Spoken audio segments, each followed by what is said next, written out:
नमस्कार विद्यार्थी मित्रांनो, या लेक्चरमध्ये पाहूया आपण एक्झाम्पल ऑफ कॉम्प्लिमेंटरी फंक्शन। बघा, कॉम्प्लिमेंटरी फंक्शन जे आहे आपण मागच्या लेक्चरमध्ये पण पाहिलेलं आहे, त्याचे एक एक एक्झाम्पल पाहिलं आहे। अजून आपण एक्झाम्पल पाहूया पुढचं। बघा, याच्यामध्ये आपल्याला फर्स्ट ॲक्झिलरी इक्वेशन काढावं लागतो। ॲक्झिलरी इक्वेशन राहतं f of d equal to 0। बघा, ॲक्झिलरी इक्वेशनचे आपण रूट बघा कोणत्या कोणत्या टाईपचे राहतात की फर्स्ट रियल रूट राहिले आणि रियल अँड डिस्टिंक्ट रूट, तर तुमच्याकडे m1 आणि m2 जे आहे ते नॉट इक्वल टू असेल तर तुमच्याकडे CF असेल c1 e raise to m1x plus c2 e raise to m2x। दुसरं आहे रियल रूट्स आहे आणि दोन्ही इक्वल आहे, म्हणजे m1 m2 च्या इक्वल असेल तर तुमच्याकडे CF जो असतो कॉम्प्लिमेंटरी फंक्शन तो असतो c1 plus c2x e raise to m1x। तिसरा आहे जर तुमच्याकडे कॉम्प्लेक्स रूट असेल तर m1 equal to alpha plus or minus beta i असं असेल तर बघा e raise to alpha x a cos beta x plus b sine beta x, आपण हे पाहिलेलं आहे। तर आता बघा आपण एक्झाम्पल पाहूया आणि त्यानुसार आपल्याला कॉम्प्लिमेंटरी फंक्शन काय राहतं ते पाहूया। बघा, फर्स्ट एक्झाम्पल आहे त्याचं सोल्युशन। गिवन काय आहे तुमच्याकडे d2y upon dx square minus 13 dy by dx plus 12 equal to 0। आता आपल्याला माहिती आहे काय d by dx equal to आपण पुट काय करतो d, तर याला कन्वर्ट करा काय तुमच्याकडं d square y minus 13 dy plus 12 y equal to 12y equal to 0। मी या सगळ्यातून जर कॉमन काढला y तर d square minus 13d plus 12 into y equal to 0। ठीक आहे, आता हे आपल्याकडे स्टँडर्ड फॉर्म राहिलं। जर मी याचं ॲक्झिलरी इक्वेशन बनवलं, काय बनवायचं आहे ॲक्झिलरी इक्वेशन काय तुमच्याकडं बघा, ॲक्झिलरी इक्वेशनमध्ये हा पार्ट 0 करून करायचा d square minus 13d plus 12 equal to 0। आता या ॲक्झिलरी इक्वेशनचा आपल्याला रूट फाइंड करायचं आहे। बघा, दोन संख्याचा गुणाकार किती आला पाहिजे 12 आला पाहिजे आणि त्या दोन संख्याची ॲडिशन किती आली पाहिजे -13 आली पाहिजे। अशा दोन संख्या आपल्याला शोधायच्या आहेत। तर पहिलं बघा, तुमच्याकडे दोन संख्याचा गुणाकार 12 कोणत्या कोणत्या आहे पॉसिबिलिटी 1 इंटू 12, नंतर काय तुमच्याकडे -1 इंटू -12 पण याचा गुणाकार किती येतो +12।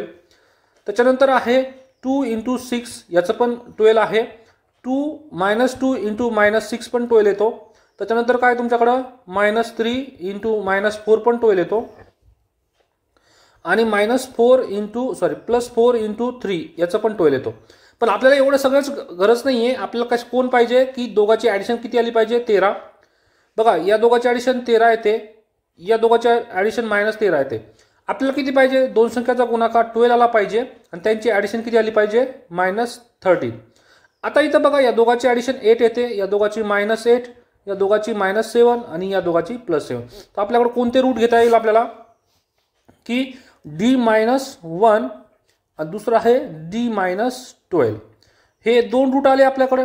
बघा, हा पहिला -1 आणि हा -12। मग आपण काय करण्याचे रूट फाइंड करायचे आपल्याला, तर काय करता येईल d-1 इक्वल टू 0 पहिला झाला आणि d इक्वल टू +12, म्हणजे इथून काय तुमच्याकडे d इक्वल टू 1 आणि d equal to 12 two roots आले। बघा, 1 and 12 are roots of auxiliary equation. ठीक आहे, बघा हे 1 आणि 12 तुमच्याकडे डिस्टिंक्ट आहेत। बघा, आपल्याकडे जर डिस्टिंक्ट असेल रियल अँड डिस्टिंक्ट तर त्याचा CF किती असतो c1 e raise to m1x plus c2 e raise to m2x।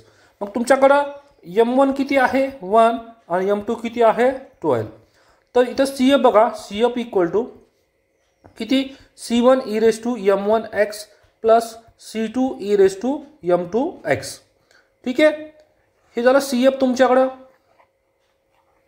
आता आपल्याला काय करायचं आहे पुट करून देऊया value c1 e raise to m1 ची व्हॅल्यू किती आहे 1x plus c2 e raise to m2 ची व्हॅल्यू किती आहे 12x।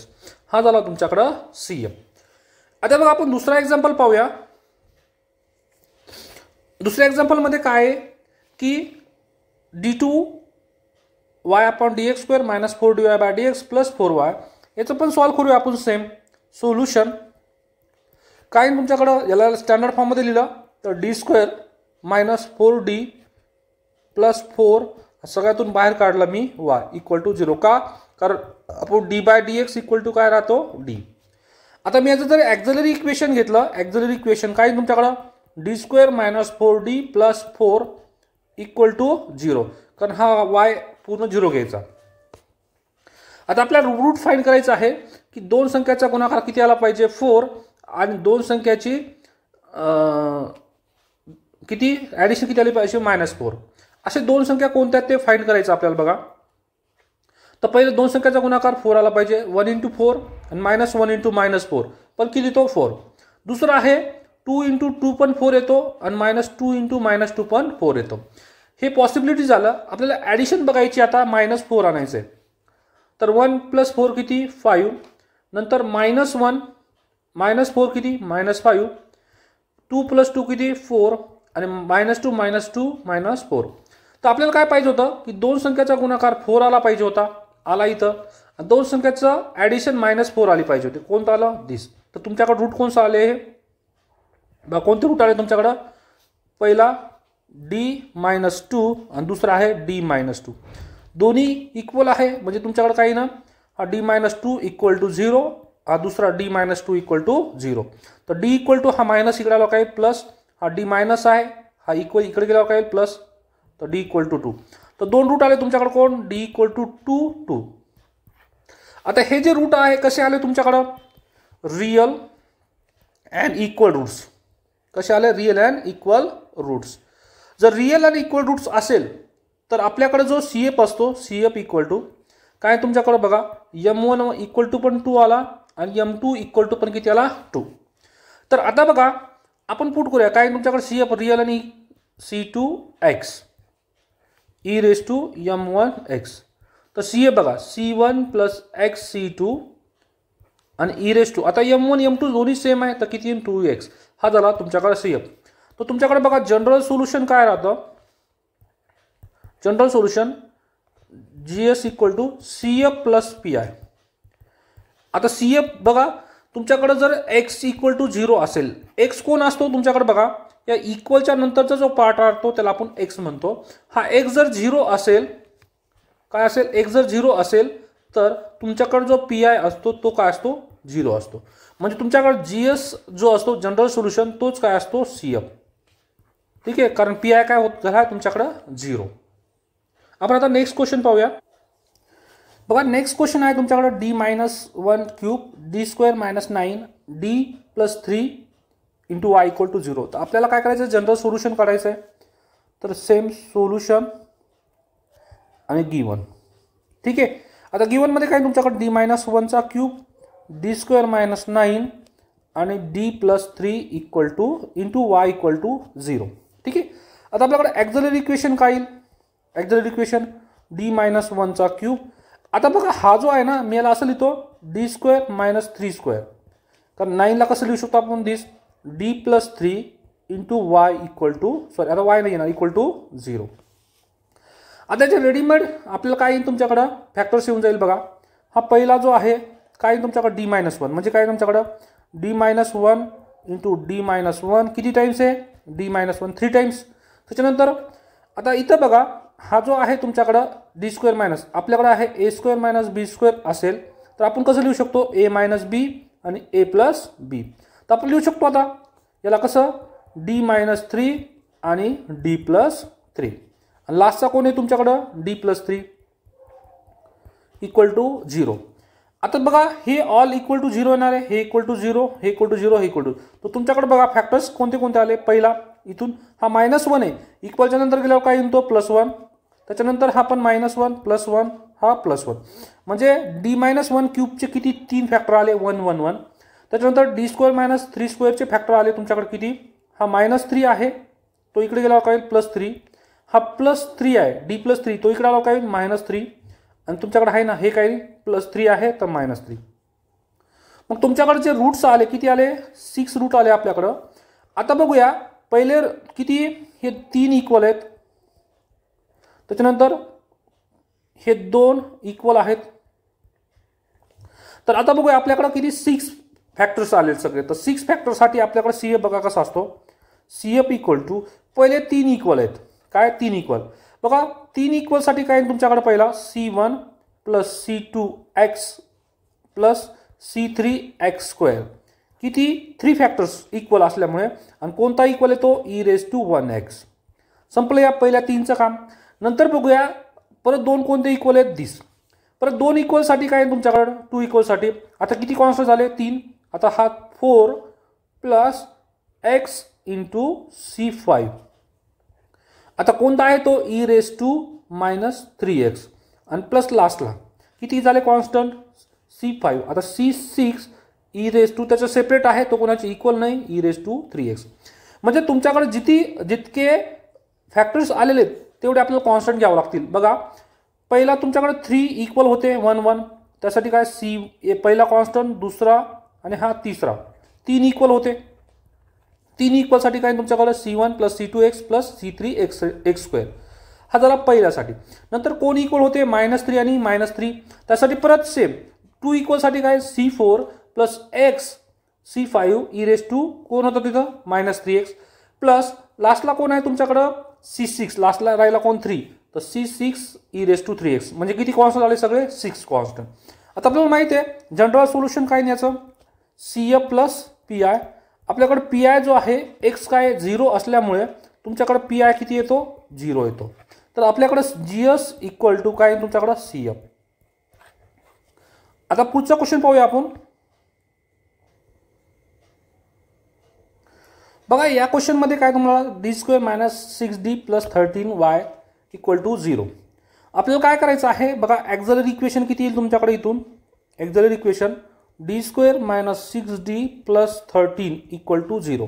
आपल्याला काय करायचं आहे की दोन संख्याचा गुणाकार किती आला पाहिजे 13 आला पाहिजे आणि दोन संख्येची ॲडिशन किती आली पाहिजे मायनस. तर असेच दोन संख्याचा गुणाकार -13 बघा दोनच पॉसिबिलिटी 1 × 13 किंवा -1 × -13. तर आपल्याकडे या पॉसिबलमध्ये आहे का की दोन संख्याचा गुणाकार तर 13 आला 13 आला पण दोन संख्याची ॲडिशन 6 येते का पॉसिबल नाही. मग यासाठी आपल्याकडे स्टँडर्ड फॉर्म काय आहे बघा. आपल्याकडे स्टँडर्ड फॉर्म जर आपल्याकडे ax² + bx + c = 0 असेल, हे स्टँडर्ड फॉर्म आहे क्वाड्रॅटिक इक्वेशन. याला काय म्हणतो आपण क्वाड्रॅटिक इक्वेशन. क्वाड्रॅटिक इक्वेशन या फॉर्ममध्ये असेल तर याचं फॅक्टर राहतं -b ± (b² - 4ac/2a). हा फॉर्म्युला आहे आपल्याला. ठीक आहे. आता या फॉर्म्युल्यात बसवायचं आपल्याला आपला एक्झाम्पल. ठीक आहे. इथं बघा इथं काय तुमच्याकडं ad² किती तुमच्याकडं प्लस bd + c = 0. हा d मध्ये तुमच्याकडे हा स्टँडर्ड फॉर्म राहील. मग जर मी कम्पेअर केलं तर काय तुमच्याकडे बघा d² चा कोएफिशियंट कोण असतो a, तर a ची व्हॅल्यू किती आली तुमच्याकडं 1. नंतर d चा कोएफिशियंट कोण असतो b, तर किती आला तुमच्याकडे b = -6 आणि c = किती 13. तर आपल्याला या फॉर्म्युल्यात पुट करायचं आहे व्हॅल्यू. तर पुट करा बघा किती तुमच्याकडं d = आता d मध्ये आहे तर आपण d = म्हणणार -b बघा इथं लिहितो परत मी फॉर्म्युला -b √(b² - 4ac/2a). चला आपण व्हॅल्यू पुट करूया. आता याच्यामध्ये काय येईल तुमच्याकडे व्हॅल्यू पुट केलं तर इथं बघा -b ची व्हॅल्यू किती आहे तुमच्याकडे बघा मायनस फॉर्म्युल्यामध्ये हा मायनसमुळे मायनस b ची व्हॅल्यू किती आहे -6 +4 -√(b² म्हणजे किती -6² -4 × a ची व्हॅल्यू किती आहे 1 × c ची व्हॅल्यू किती आहे 13 अपॉन 2 × a ची व्हॅल्यू किती आहे परत 1. तर आपण इथं बघूया d = आता काय येईल तुमच्याकडं हा मायनस प्लस झाला बघा इथं हा काय झाला तुमच्याकडं -× म्हणजे किती +6 +4 -√(-6 चा स्क्वेअर किती 36 -4 × 13 तर किती तुमच्याकडं 4 × 13 किती 52 अपॉन किती 2 × 1 2. तर आपल्याला d ची व्हॅल्यू काढायची तर किती तुमच्याकडं 6 +4 -√(. आता 52 मधून किती 52 मधून 36 गेला किती राहिलं तर किती राहिले -16/2. आता बघा d = काय करूया 6 +4 -√(. आता आपल्याकडे आपण शिकलो काय की जर स्क्वेअर रूटमध्ये मायनस असेल बघा इथं मायनस आहे आणि जर आपल्याला ते स्क्वेअर रूटमध्ये मायनस असेल तर काढायचं असेल तर आपण त्याच्याबरोबर काय घेतो बघा स्क्वेअर रूट ऑफ 16 मायनस गेला आय घेतो अपॉन 2. तर डी इक्वल टू किती आला तुमच्याकडं 6, एकदा प्लस घ्यायचं एकदा मायनस. आता स्क्वेअर रूट ऑफ 16 किती आला तुमच्याकडं 4i अपॉन 2. तर 2 ने डिवाइड करा दोन्ही टर्मला. 6 divide by 2 plus or minus 4i divide by 2. तर किती येतो इथून तुमच्याकडे डी इक्वल टू किती 6 divide by 2 3 plus or minus 4 divide by 2 2i. हा झाला तुमच्याकडं बघा आय आला, याला म्हणतो आपण काय कॉम्प्लेक्स रूट.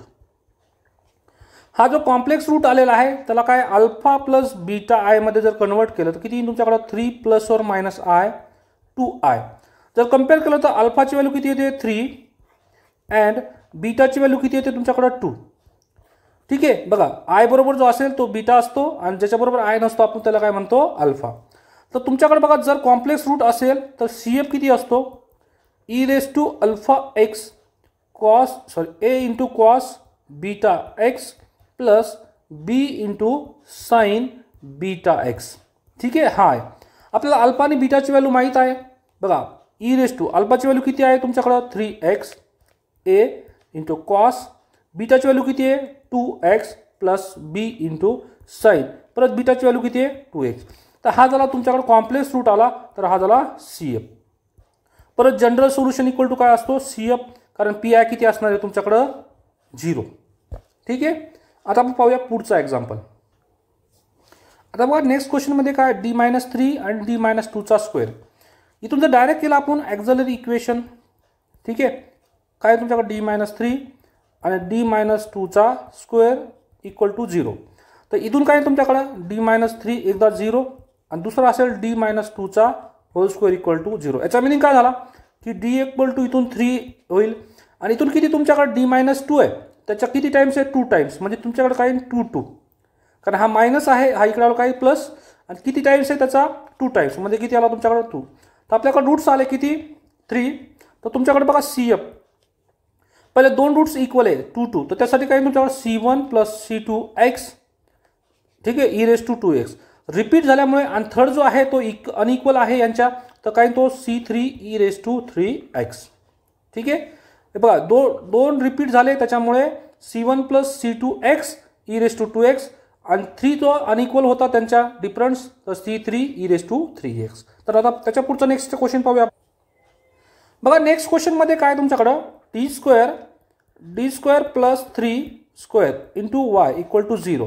तर ॲक्झलरी इक्वेशन किती येईल तुमच्याकडे इथून d square plus 3 square equal to 0. ठीक आहे आता बघा पहिला हा d स्क्वेअर इक्वल टू 0 हा एकदा 0 होईल d स्क्वेअर इक्वल टू 0 आणि इथून काय तुमच्याकडे d स्क्वेअर प्लस 3 या होलचा स्क्वेअर इक्वल टू 0.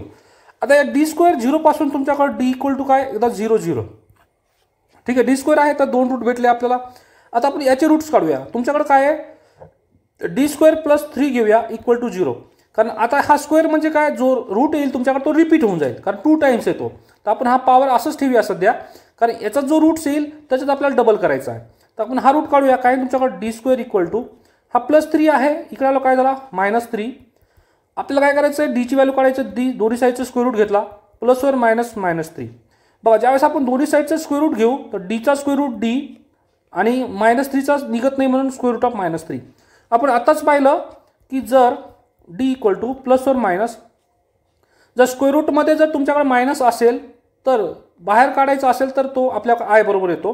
तर तुमच्याकडे काय भेटलं हे कॉम्प्लेक्स रूट भेटलं. ठीक आहे पण किती टाइम्स येते 2 टाइम्स म्हणजे बघा d इक्वल टू 0 0 पहिलं झालं नंतर दुसरा कोण plus or minus route 3i.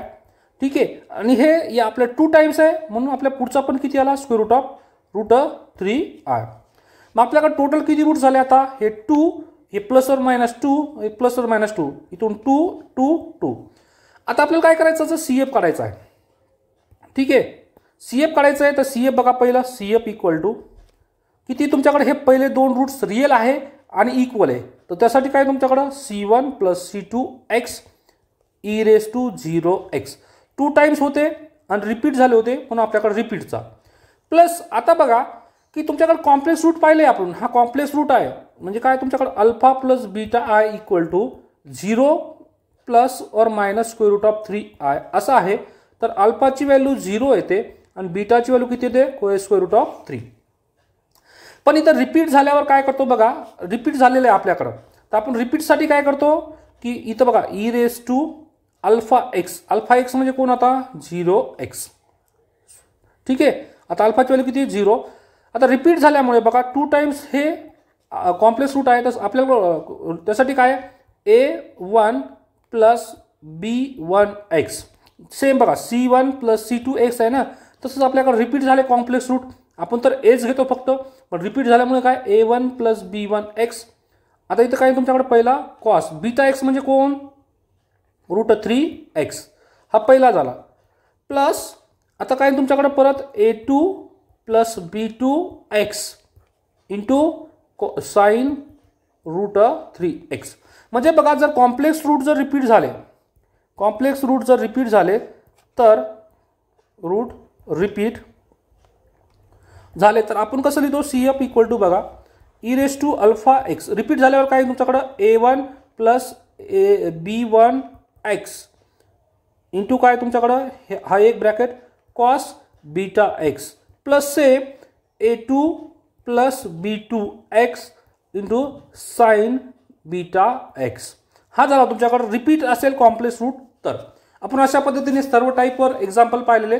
आपण नेक्स्ट व्हिडिओमध्ये जे ना क्यूबिकचं एक्झाम्पल पाहूया, म्हणजे ज्याची पॉवर 3 असेल च्या पुढचे एक्झाम्पल पाहूया. आपण 2 डिग्रीचं 2 ऑर्डरचं पाहिलेलं आहे, आता आपण 3 ऑर्डरचं एक्झाम्पल पाहूया पुढच्या नेक्स्ट व्हिडिओमध्ये. थँक्यू.